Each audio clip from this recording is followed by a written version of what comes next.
After completing my service with the military, I got enrolled in my undergraduate program at University of New Haven for international economics with a focus in macroeconomic discipline. Discipline is the big thing for me for maintaining work-life balance.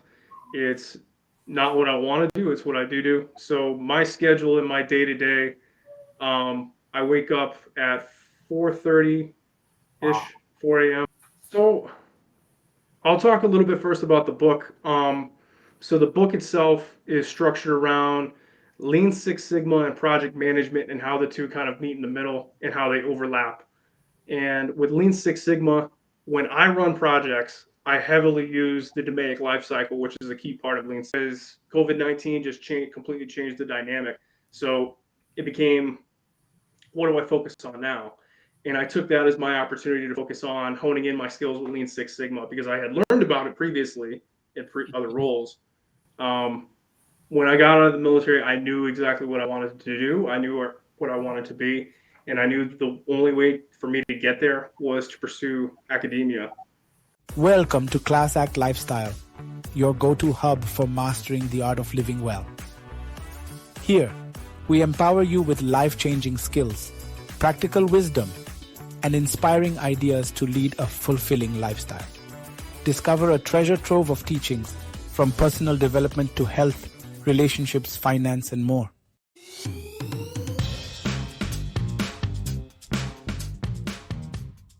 Right. Hello, team. This is Pratik Dahule coming at you from Class Act Lifestyle. Once again, we have a phenomenal guest for you this week. And on today's podcast, we have Anthony DiCioccio. He's one of the very, very great project manager in our circle, and he has lots of great nuggets to share with you all. He is US veteran. Along with that, he's an author of a great book, and also he's going to share with us how he has led to such a successful life. We all are going to have a great treat today. He has lots of great nuggets for us, and please help me welcome Anthony DiCioccio for the group. Hi, Anthony. How are you? Good, Pratik. How are you? Happy to be here.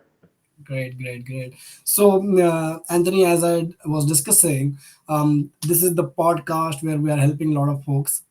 So why don't you share your background and where you come from and how you are able to lead such a successful life in such a young age? Absolutely. So a little bit about myself. Born and raised in Connecticut. Um, as soon as I graduated high school, and I went to school over in Newington as well as Colchester, Connecticut. I joined the U.S. military as soon as I turned 18. I served in the U.S. Army from 2012 to 2016 as a forward observer. I deployed to Afghanistan in 2013, acting as a forward observer.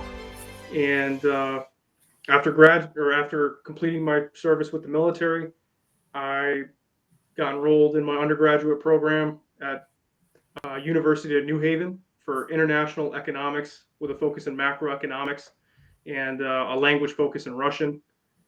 After graduating in 2019, I finished my undergraduate program in roughly 2.5 years. Wow. Um, yeah, it was a lot in a short period of time. After completing that, I went back to Afghanistan to work for a private company, and I came back in 2020 after a year working abroad. I worked in pharmaceuticals for roughly 3 years, and currently I'm a project manager for a subcontractor for aerospace and defense company, also in Connecticut. Wow, very great. I'm like, what, like, you went through so many different things in your life so quickly. How did you turn around those milestones in your life? What was the key things in your journey at that time? So the milestones for me were I didn't want a pleasurable life in the sense that I didn't want an easy life. I wanted a fruitful life. I wanted a life that was going to be able to lead to bigger things. And I wanted to be able to, the big thing for me was I wanted to be um, there for my family. And I knew to be able to do that, you need to have a strong foundation. And a strong foundation comes with a good job, security, things like that. So That's that was what I was looking for. When I look for the next thing, I look, is it easy? That doesn't come into play for me. Is it worth it? worth it for me, worth it for my family, and that's what I was looking for my milestones. That is really good measure or gauge to check it. Like, is it worth it rather than is it like easy? That's very good.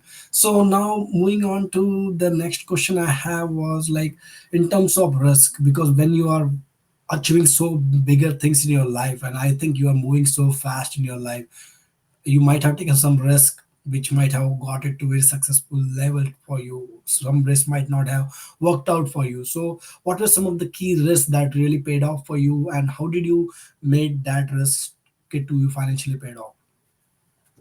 So as far as managing risk, risk was always one of those tricky things that um, I saw it within each role, and it was okay. Well, what's my trade-off? The trade-off for me is I can put food on the table for my family, or my parents that don't have to take care of me for this amount of time, or it comes down to do I have any other option?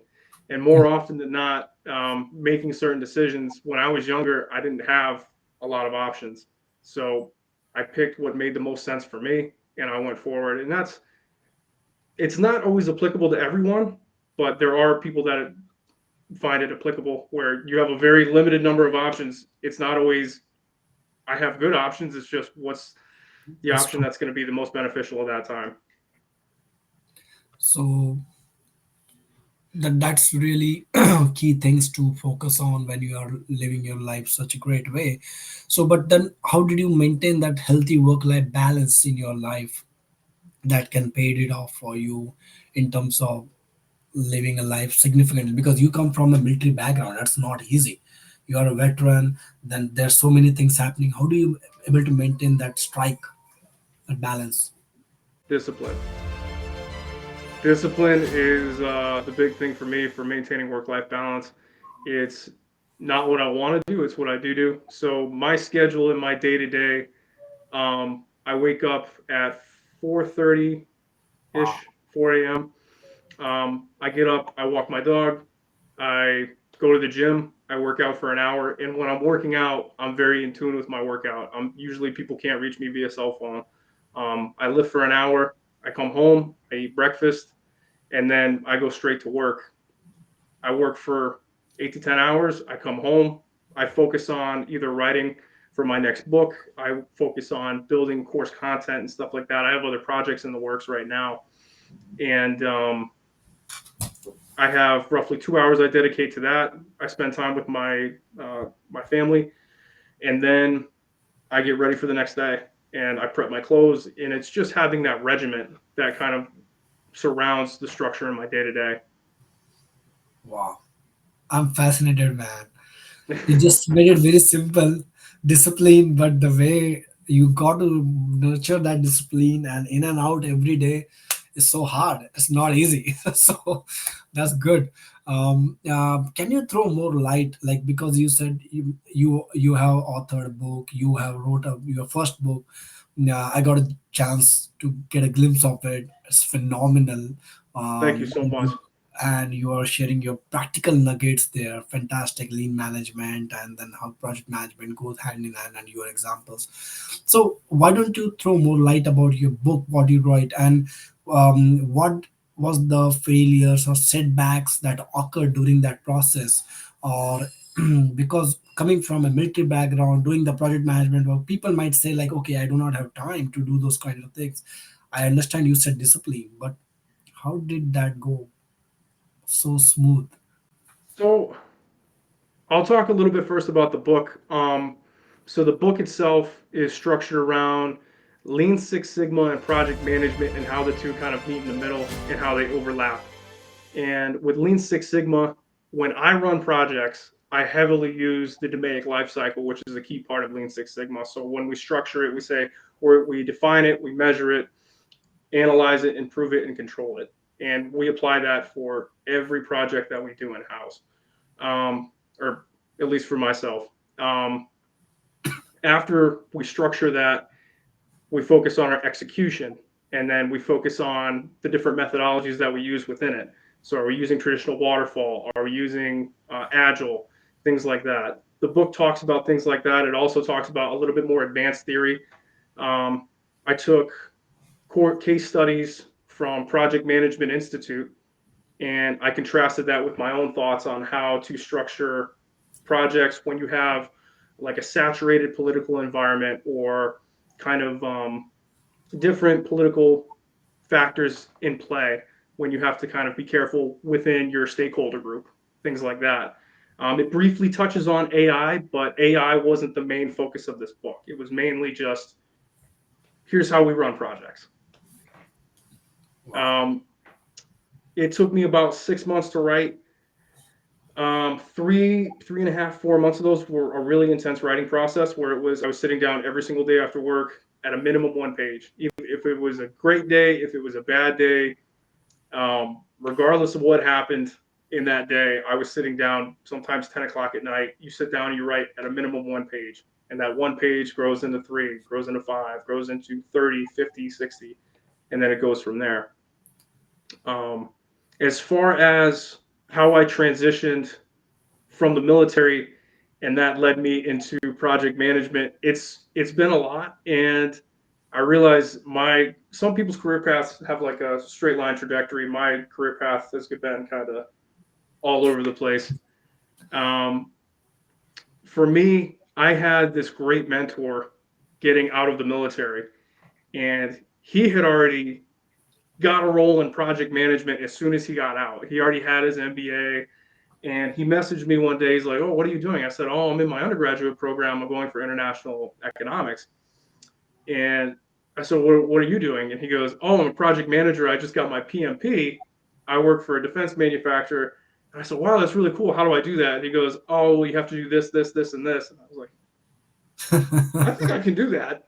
And it took me down this path leading to where I am now. It was a very long road. I think people underestimate how easy it is to break into project management. For me, it was very difficult to get into project management. Um, Taking the time and creating your portfolio. If I was going to speak to a younger project manager, I would say focus on building your portfolio of projects you worked on. Work on agile projects. Work on your dynamic lifecycle projects. Focus on your lean analytics. Understand manufacturing analytics, because when you're running a project, if you don't structure it or if you don't know what you're talking about, your stakeholders will know very quickly, and they will point that out very quickly. So as you gain that experience and you get your PMP, and now you are the professional within the industry, and it's been a worthwhile journey. I'll say that. I'll definitely say it's been fruitful. Wow. So that got me because you said a fantastic the how the shift happened, and you said mentor. What do you think mentors do your life? Because there are lots of youngsters watching this video. What do you comment on that? How important a mentor play in your life? Mentors have significant play in a person's life. So for me, I've had more than one, and there's nothing wrong with having more than one. You can take something and learn something from every person that's put in front of you. If you have somebody that's put in front of you and you say, "I don't like what this person is doing to me," understand why you don't like that person and what they're doing to you. Is it their leadership? Is it their mannerisms? Is it their professionalism? And then take that, say, I won't do this when I am in the same position.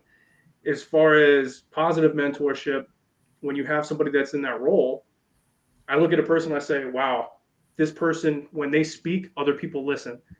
Um, and it was having someone that could listen to me and basically understand where I was coming from, but also be able to help show me what I needed to work on. Not only for project management, but a lot of that came from the military.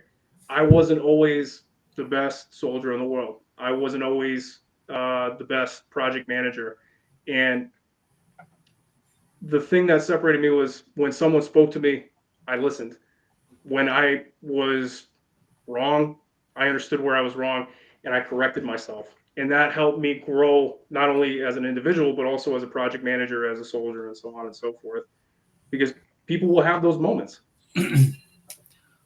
That's brilliant answer, man. Because I remember of my mentor when I worked with him. He took me under his umbrella and showed me to and guided me to so many different things in my life, Yeah. not only from personal perspective but professional perspective.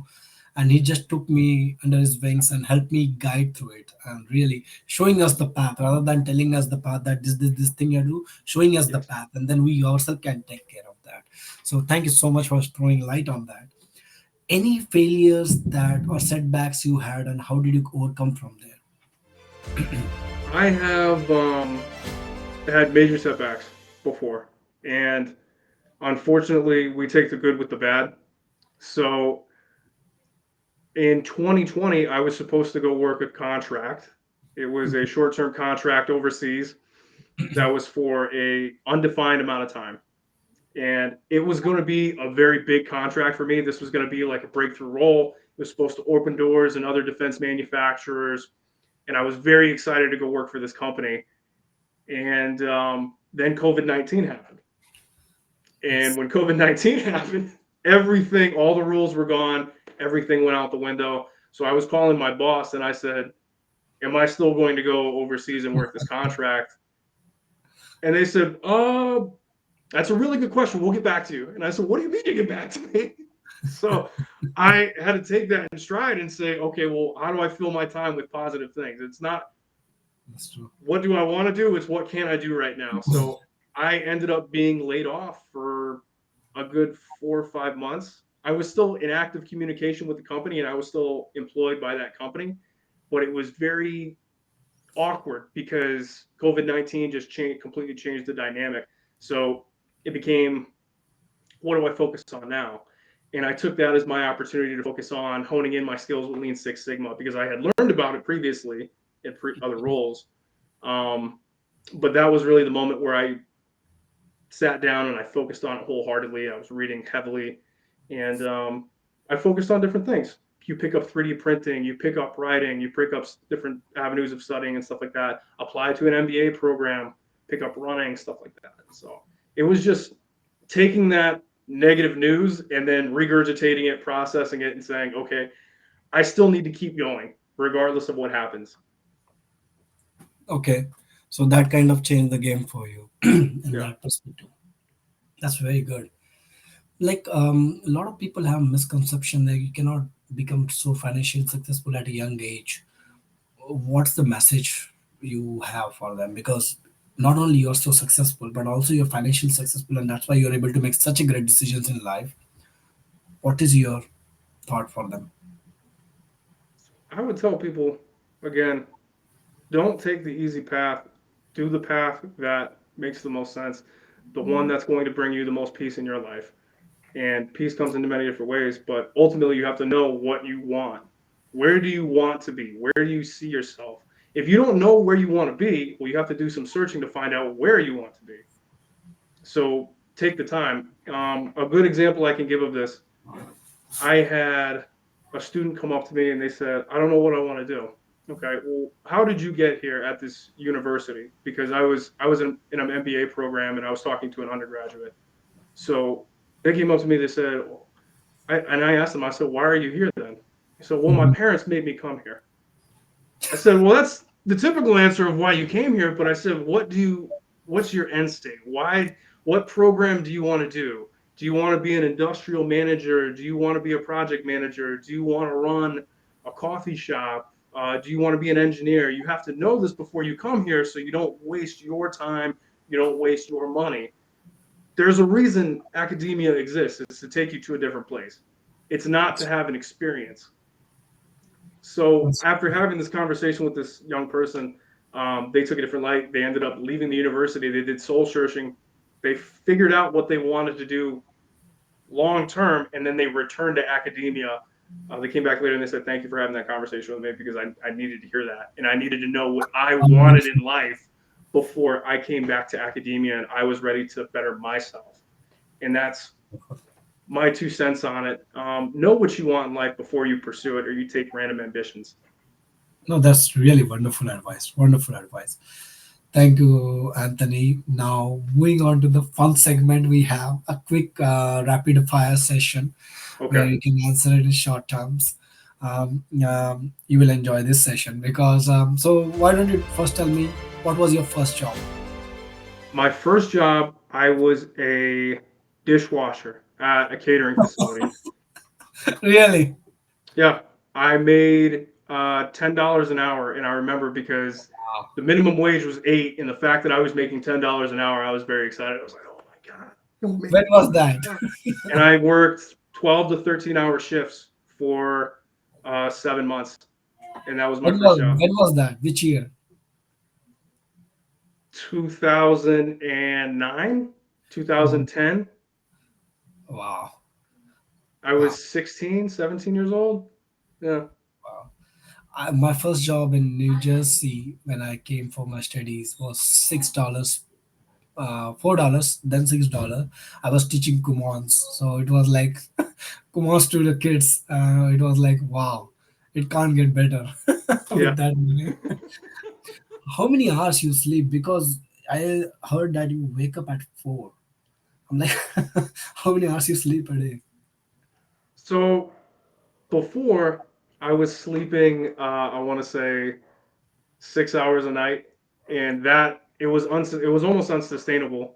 Sometimes I was sleeping only 4 hours a night, and I ended up getting into a relationship, and now I sleep 8 to 9 hours a night. She's been actually great for me because she makes me have more discipline. She's like, "You need to go to sleep now so you can wake up at 4." And I'm like, "Okay."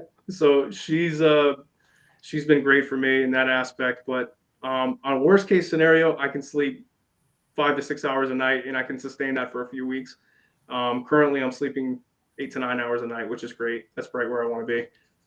That's very good.